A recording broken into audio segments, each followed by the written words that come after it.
ఆధునిక జీవితంలో మనిషి చాలా బిజీ అయిపోయాడు.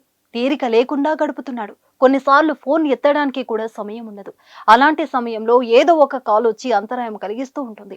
ఫోన్ చేసింది ఎవరో తెలుసుకోవాలంటే తిరిగి ఫోన్ చేయాల్సిన పరిస్థితి. అది తీరా ఏ కస్టమర్ కేరో క్రెడిట్ కార్డ్ కోసం చేసిన వారో అయి ఉంటే అప్పుడు వచ్చే కోపం, చిరాకు చెప్పక్కర్లేదు.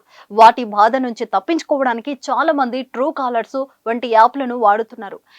మీ బిజినెస్ విస్తరించాలనుకుంటున్నారా? మార్చి 16-17 హైటెక్స్ లో franchise India biggest ఫ్రో expo.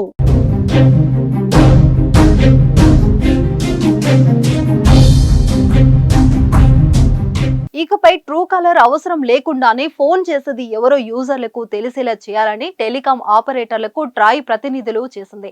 Department of telecommunication 2 ఏళ్ల క్రితం ప్రతిపాదన త్వరలోనే అమల్లోకి రానుంది. ఈ సర్వీసులు ఇండియాలో డిఫాల్ట్ గా అందుబాటులోకి రానున్నాయి.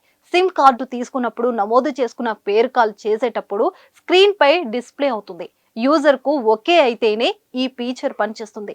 ట్రాయ్ కొత్త రూల్ ప్రకారం ఫోన్ చేసిన వ్యక్తి వివరాలు స్క్రీన్ పై కనిపిస్తాయి. కస్టమర్ల అభ్యర్థన మేరకు టెలికాం కంపెనీలు కాలింగ్ నేమ్ ప్రెజెంటేషన్ ని అందించాలని ట్రాయ్ ప్రతిపాదించింది. ఇప్పటి వరకు మొబైల్స్ లో సేవ్ చేసుకున్న పేర్లు మాత్రమే కాల్ చేసినప్పుడు డిస్ప్లే కనిపించేది. అయితే తాజా ప్రతిపాదనలతో మన ఫోన్ లో సేవ్ చేయని నెంబర్ల నుంచి వచ్చే కాల్స్ ఎవరు చేశారో తెలిసిపోనుంది. అందుకు ఏర్పాట్లు జరుగుతున్నాయి. ఇక కాలింగ్ నేమ్ ప్రెజెంటేషన్ అమల్లోకి వస్తే వినియోగదారులకు ట్రూ కాలర్ యాప్ అవసరం ఉండదు.